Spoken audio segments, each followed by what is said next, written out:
SME Corp urged to assist MSMEs to penetrate international markets. Malaysia should stay vigilant as core inflation remains elevated.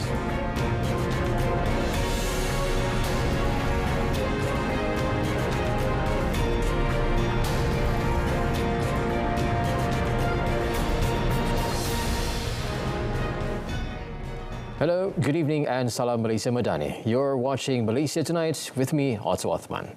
The Unity Government is committed to ensuring the implementation of the Felda Recovery Plan, which includes the settlement of settlers' debts, as previously announced, is completed. Accordingly, the Finance Ministry said the government has approved a government guarantee of up to 9.9 billion ringgit for the agency to issue sukuk. Elaborating further, the ministry said from this year, the government has provided an allocation of up to 1 billion ringgit per annum to enable the repayment of Felda sukuk, which, among other things, funds the write-off of settlers' debts. On June 28th, the government announced an agreement involving a government guarantee to restructure the agency's loan via the issuance of sukuk and revolving credit as part of efforts to restore Felda's financial position. The major part of the restructuring of Felda's loans is to reduce the principal of debt to financial institutions by 7.9 billion ringgit. It will also enable Felda to cancel 80% of the 8.3 billion ringgit settlers' debt. Deputy Prime Minister Dato' Sri Dr. Ahmad Zahid Hamidi has asked SME Corporation Malaysia to seek more funds to help micro, small and medium enterprises, MSME entrepreneurs, promote their products in the international market. He said funds provided by the agency under the Ministry of Entrepreneur, Development and Cooperatives are necessary because MSMEs have a huge market globally. MSME entrepreneurs contribute about 520 billion ringgit to the GDP, and this should be appreciated because it also provides 7.3 million job opportunities to the people in the country. Tentunya apabila Kuskop diteruskan untuk melaksanakan pertanggungjawaban bagi membantu usahawan, bukan hanya sekadar menyelaraskan usaha-usaha keusahawanan, termasuk memberikan pembiayaan, melakukan pemantauan dan latihan. Tetapi yang lebih penting ialah kementerian ini, Kuskop, harus bersama-sama dengan pelbagai kementerian yang lain untuk menjadikan bahawa PMKS di Malaysia ini harus tidak hanya memandang pasaran domestik. Kita harus pergi ke pasaran antarabangsa. The Deputy Premier also gave assurance that he would also assist the Ministry of Entrepreneur Development and Cooperatives in obtaining funds to enable MSME entrepreneurs to promote their products abroad.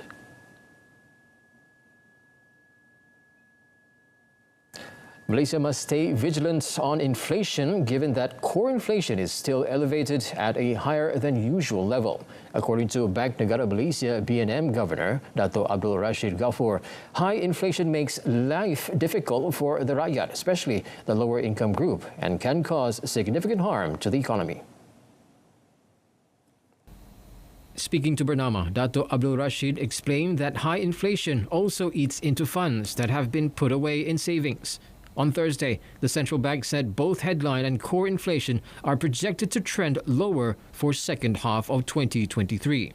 However, BNM cautioned that while core inflation has moderated, it remains elevated relative to the long-term average amid lingering demand and cost factors. On recent ringgit depreciation, the governor said it does not do justice to Malaysia's economic fundamentals.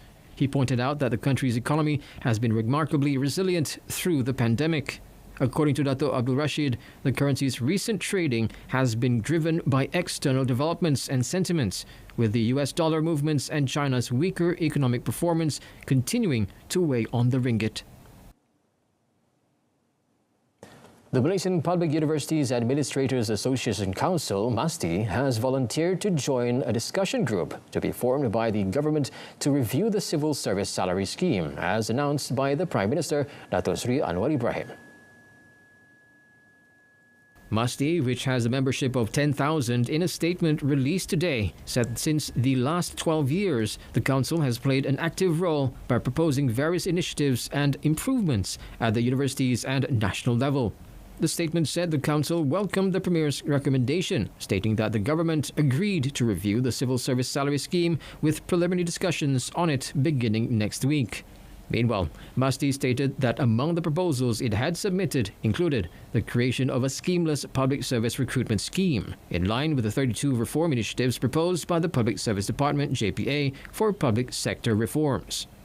According to the Council, a more comprehensive and competitive non-scheme recruitment is to attract, develop and retain the best talent by creating opportunities for all schemes to enjoy the highest grades before retirement. The 4G mobile broadband coverage in Selangor has reached 99.87% of populated areas as at the first quarter of this year, with speeds of up to 55.96 megabits per second. Communications and Digital Minister Fahmi Fazil said the broadband coverage through the Phase 1 National Digital Network Plan, Jendela, had shown encouraging achievements, with 17 new telecommunication towers planned for the completion by the end of the year. 11 daripadanya telah siap dan dalam tindakan pihak penyedia telekomunikasi untuk pemasangan peralatan komunikasi.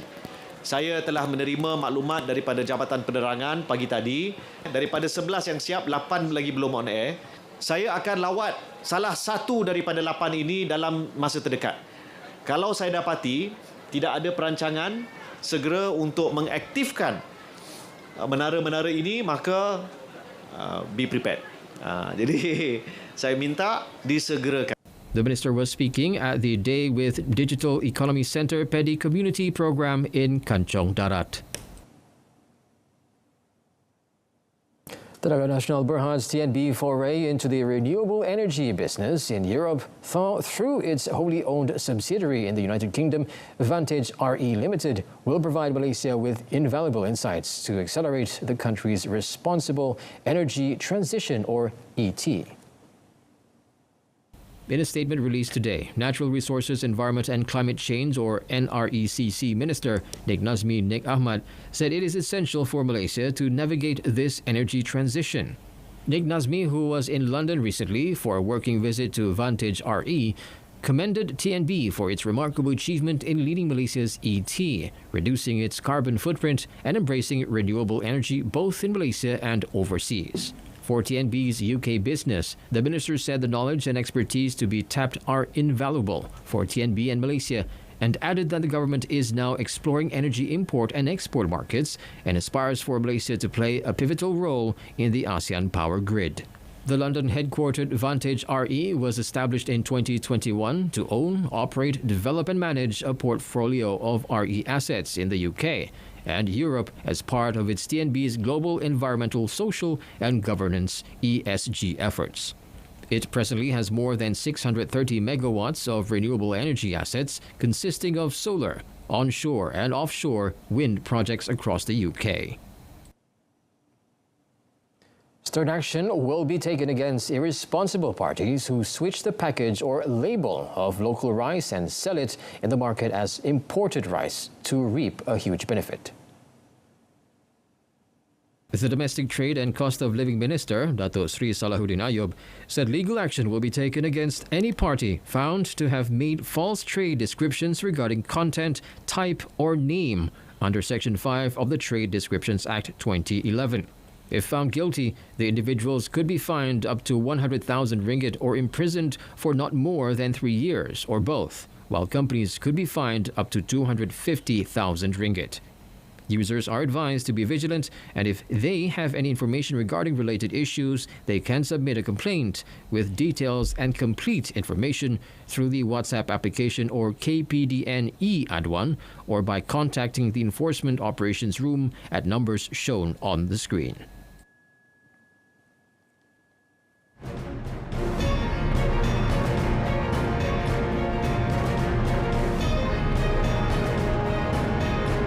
Coming up next, Malaysians suffer more than 300 million ringgit losses in online scams.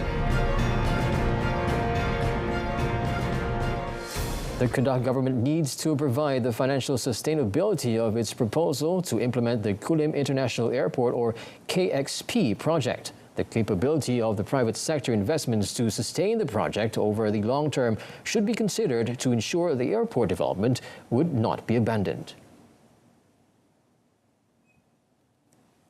Dan mana-mana projek yang ada kemampanan kewangan seperti ini dan dia bawa hasil kepada rakyat, saya pasti dia tidak akan ada masalah oleh mana-mana kerajaan pun. Yang kita bimbang ialah kalau projek itu nampak okey di mata kasar, tapi bila kita lihat secara terperinci, kita ada kebimbangan dari segi kemampanan kewangan. Sebab itu the due diligence process itu perlu dibuat dengan baik.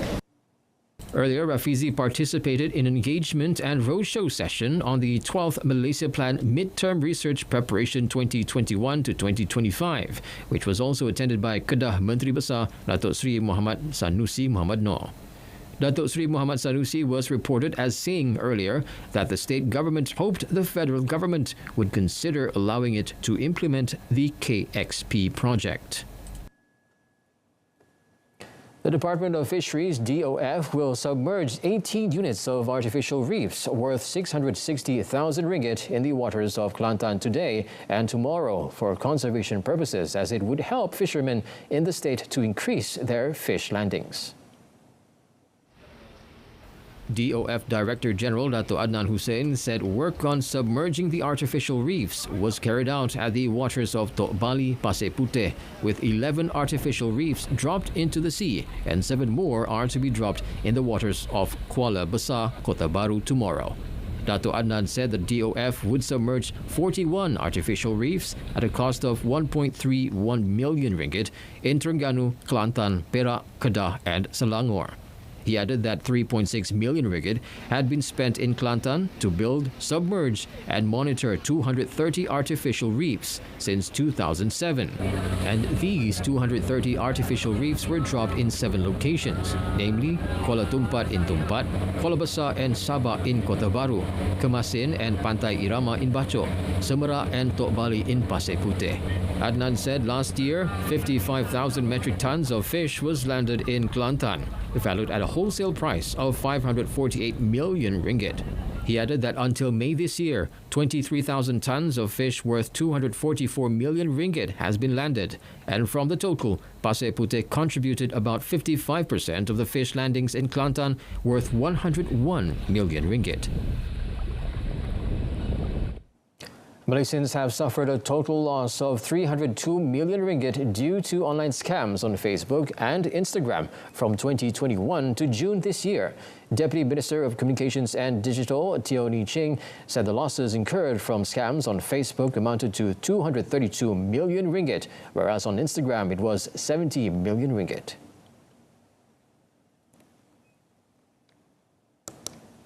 Untuk Facebook sahaja, tahun 2021 kerugian yang diakibatkan ataupun kerugian yang direkodkan oleh sebab penipuan yang mengguna pakai Facebook adalah 80 juta ringgit. 2022 92 juta ringgit, tetapi tahun ini sahaja setakat Januari sampai Jun sudah merekodkan kerugian sebanyak 60 juta ringgit. Jadi kalau ikut trend ini, maksudnya tahun ini mungkin kerugian yang kami akan merekod adalah 120 juta ringgit. She said the ministry had conveyed a clear message regarding the issue in recent meeting with the Meta representatives, adding that the platform provided promise to improve their efforts to provide online scam from becoming rampant. When met in Julai, Teo also advised social media users to be more aware and become digitally literate to avoid becoming victims of scams.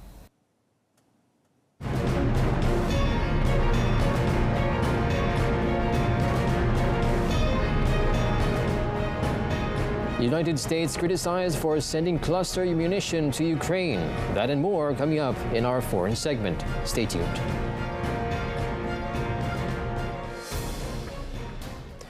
Zhang Jiangchen, Deputy Director General of the World Trade Organization, WTO, said the principal position of the multilateral trading system remains unshaken as global production and trade gradually return to normal, underlying that it is strongly irreplaceable.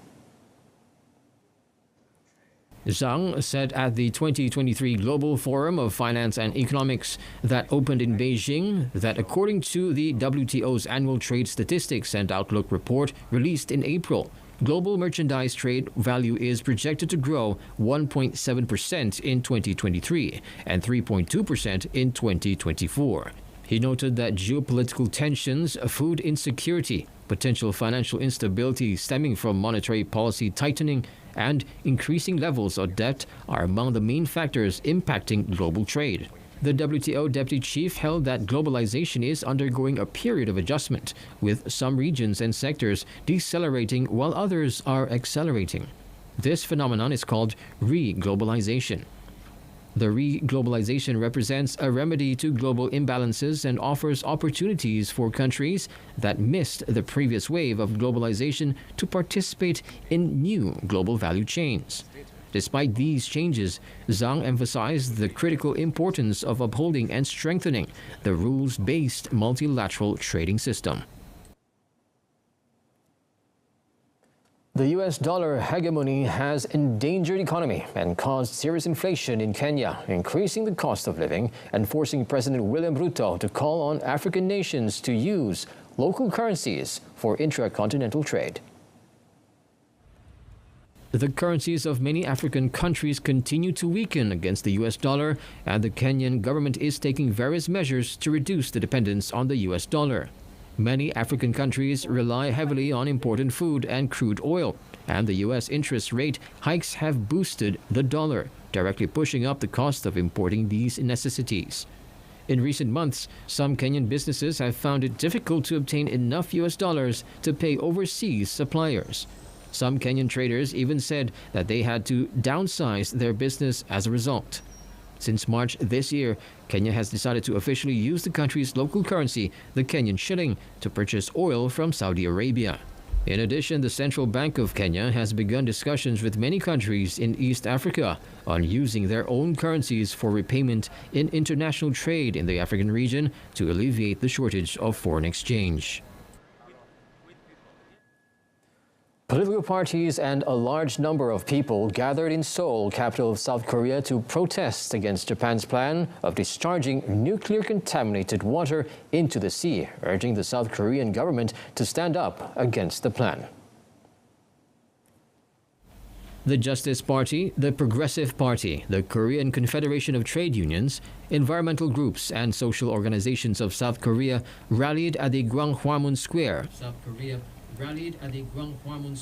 The Namdamun and near the Japanese embassy in Seoul to oppose Japan's plan, criticized the International Atomic Energy Agency (IAEA) for issuing a safety review on Japan's plan, and accused the South Korean government of betraying its obligation to protect its citizens. The International Atomic Energy Agency (IAEA) has recently issued a report saying Japan's water discharge plan is consistent with international safety standards and would have a negligible radiological impact on people and the environment. Many demonstrators believe that the report is irresponsible because it not only fails to verify the performance of multi-nuclide removal equipment, but also states that neither the IAEA nor its member states assume any responsibility for the consequences that may arise from its use. The United States' approval of sending cluster munitions of mass destruction to Ukraine has been opposed and criticized by the United Nations, Russia, NATO members, and some international human rights organizations. The U.S. government announced that it would provide Ukraine with additional military support worth $800 million, including cluster munitions for the first time, which are classified as prohibited by U.S. law. UN Secretary General Antonio Guterres, according to his deputy spokesman Farhan Haq, said he does not want to see the continued use of cluster munitions in reaction to the decision. The Secretary General supports the Convention on Cluster Munitions, which was adopted 15 years ago, and he wants countries to abide by the terms of that convention. Marta Hurtado, spokeswoman for the UN High Commissioner for Human Rights, said cluster munitions scatter small bomblets over a wide area and they can kill and maim people years later. She further called on countries to stop the use of such munitions immediately and not use it in any place. Russian Foreign Ministry spokeswoman Maria Zakharova meanwhile criticized the U.S. government's decision is another manifestation of the U.S. anti-Russian policy. Local and federal authorities said all 6 people aboard a small jet died when the aircraft crashed and burned in a field near an airport near Los Angeles. Elliot Simpson, an aviation investigator for the National Transportation Safety Board, said at a news briefing that the passengers and pilot who died were all adults.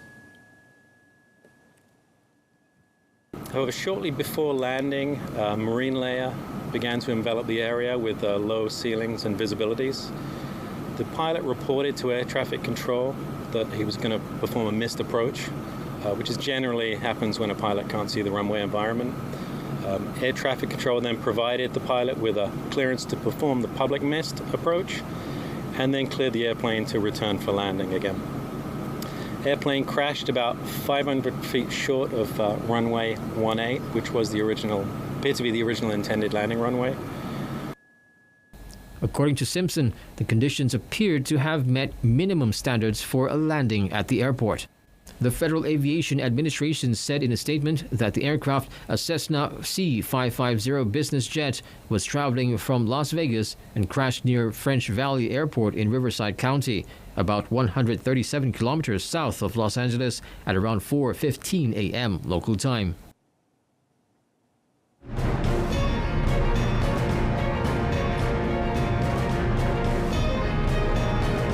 Coming up in sports, women's pair power Malaysia to first gold medal in Bangkok. Malaysia's young keglers landed their first gold medal at the 21st Asian Junior Bowling Championships after Nurul Anis Nabila Muhammad Nizam and Anis Hanani Romzi topped the women's pairs in Bangkok, Thailand recently. The success in Bangkok bowling lanes came after the national pair knocked down 2,544 pins to overcome their nearest challenges from South Korea, Choi Ryurin, Park Sun-woo, who had to settle for the silver with 2,504 pinfalls. Meanwhile, Malaysia also brought home a silver and a bronze each in the men's doubles event. The silver medal was won by Tsen Fan Yu, Muhammad Haris Adlan Azman after registering 2,518 pinfalls, while Muhammad Daniel Abu Sama, Shabil Azam Shamsul Azam took the bronze with 2,511 pinfalls. South Korea's disappointment in the women's pairs event was rectified in the men's competition when Bak Seung-woo, Park Soo-won, won the gold after blazing home with 2,600 pinfalls. The gold won by Nurul Anis and Anis Hanani was the second medal won by the national junior bowling squad at the tournament, after Muhammad Haris had won a silver in the men's individual event. On to football. England won the Under-21 European Championship for the first time since 1984 as Curtis Jones's goal beat Spain 1-0 in the final. In a dramatic finale in Batumi, Spain captain Abel Ruiz had a 99th-minute penalty saved by Manchester City goalkeeper James Trafford to preserve England's record of not conceding a goal all tournament. There was a hint of fortune, however, about the only goal as the ball struck Jones from Cole Palmer's free kick in first half stoppage time and looped into the far corner.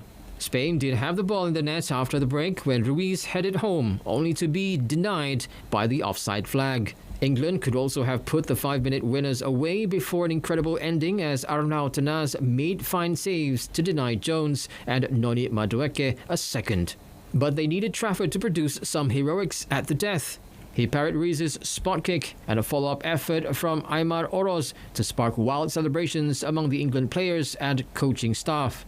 The drama did not end there as Morgan Gibbs-White and Antonio Blanco, who had already been substituted, were both shown red cards. Earlier, former Chelsea and Arsenal left-back Ashley Cole, who is part of the England coaching staff, had also been dismissed from the bench.